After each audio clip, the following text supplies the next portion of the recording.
Kazi safi Joash, na nilivyokuahidi siku hii ya leo tutakuwa tukizungumza moja kwa moja na Saitabao Ole Kanchori ambaye ni wakili na ambaye pia alikuwa ajenti mkuu katika uchaguzi mkuu wa mwaka 2022 upande wa Azimio uliokuwa unaongozwa na hayati Raila Odinga. Iwapo unanipata wakili, umeshindaje?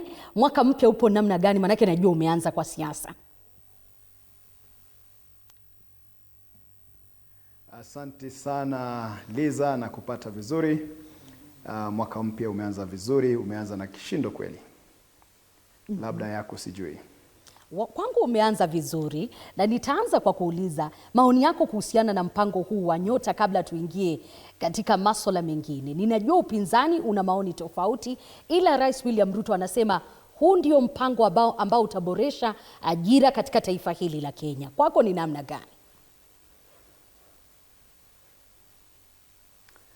Kwangu mpango wa Nyota, unajua serikali hii imekuwa na mipango nyingi. Imekuwa na mpango ule mwingine wa empowerment, imekuwa na huu mpango wa Nyota sasa. Mbeleni tulikuwa na mpango wa kanisa kupatiana masadaka kila Jumapili. Mpango huu wa Nyota ni mpango wa hongo kwa wananchi. Ni mpango wa siasa, sio mpango wa maendeleo. Kwangu sio mpango ambao utapeleka Kenya mbele.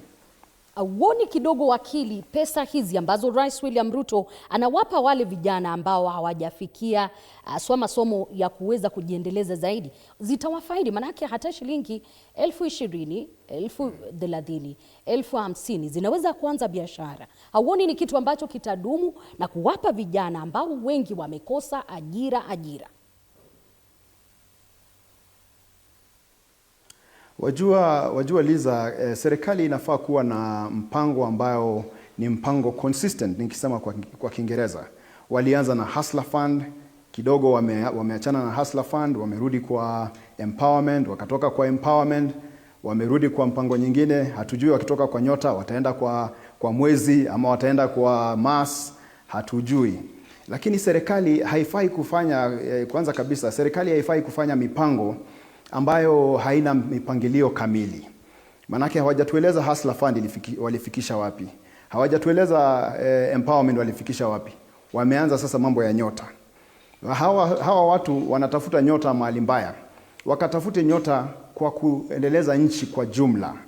Huwezi pata, manake hii hakuna Nyota ya kuwa ya kusaidia raia. Hii ni njia ya kufanya campaign kwa rais ambaye ameshindwa na kazi ya kuendesha nchi kwa njia inayofaa. Tumekuwa na marais wengi kabla ya Rais William Ruto. Hatukuona Rais Kibaki, kwa wale ambao tunaweza kumbuka, manake pengine nikirudi kwa Moi itakuwa nyuma sana.